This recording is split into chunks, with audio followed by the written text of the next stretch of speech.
Bonsoir, bonsoir à tous. Nouvelle saison, nouveau décor. Très heureux de vous retrouver. Au sommaire ce soir, la question qui va droit au but. Et si les Cassandres se trompaient? Et si l'épidémie, ou en tout cas la quatrième vague, était en train de se terminer? Oui, il y a sans doute, chiffre à l'appui, plus de raisons d'espérer que de s'inquiéter. Martin Blachier nous dira ce qu'il en pense. L'étude choc sur l'impact du vaccin, il aurait permis de sauver 47 000 vies en France, rien que sur les 3 ou 4 derniers mois. Est-elle fiable cette étude? Est-ce un élément décisif dans le débat public de cette rentrée? À 19h10, le diagnostic d'une grande voix de la virologie en Europe. Il est aussi membre du conseil scientifique. Le professeur Bruno Lina sera avec nous. Et puis à 19h20, ils sont là et bien là, les partis pris ce soir. Jean-Michel Apathy pour la politique, François Lenglet pour l'économie, Abnous Chalmani pour l'international et elle nous rejoint cette année, Marie Bonisseau pour les tendances, culture, sciences et mouvements d'opinion. Place au débat, vous allez vous faire votre opinion. Et juste avant, l'essentiel de l'info de ces dernières heures avec Thierry Coiffier.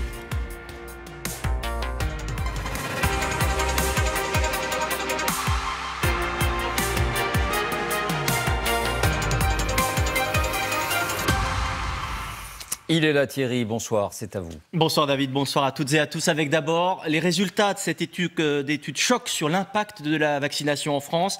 Selon elle, près de 50 000 décès auraient été évités depuis le début de l'année grâce au vaccin. Étude réalisée par des chercheurs de l'Université de Montpellier. Écoutez la réaction du professeur Antoine Flahault.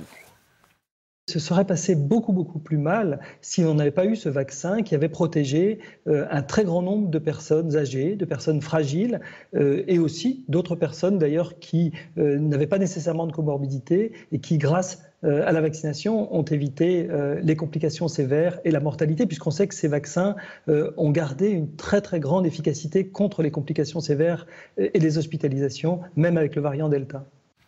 L'actualité internationale marquée par cette réunion du Conseil de sécurité de l'ONU, il va étudier ce Conseil, la proposition de la France de créer cette safe zone, cette zone protégée à Kaboul.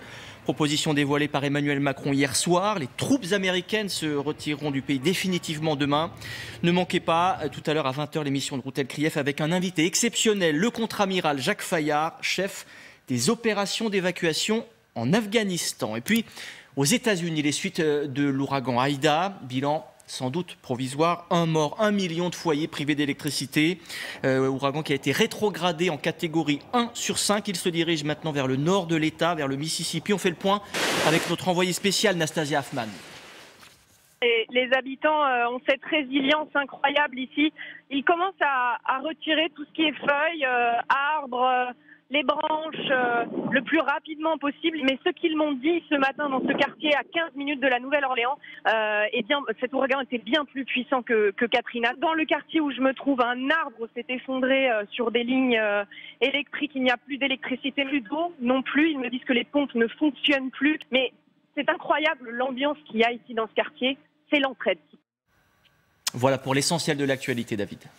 Merci Thierry. Dans un instant, donc on va y revenir sur cette étude qui évalue à 47 000 le nombre de vies sauvées par le vaccin. Comment ce chiffre est-il calculé? Et puis est-ce que cette donnée est susceptible d'avoir un impact décisif sur le débat public, sur cette question de la vaccination? Parce qu'on cherche toujours à passer le plafond de verre, comme on dit, notamment sur les populations les plus vulnérables. Mais juste avant, on va poser une question simple. Voilà, quand on revient, qu'on n'a pas trop suivi pendant quelques semaines, et quand on regarde les chiffres, on est frappé par l'évidence de cette question. Mais vous allez nous dire ce que vous en pensez. Et si la quatrième vague était en train de se terminer? Et si l'épidémie était en train de refluer de façon peut-être pas définitive, mais de façon durable? Et on verra que l'exemple du Danemark est très parlant. A tout de suite, on se retrouve dans un instant.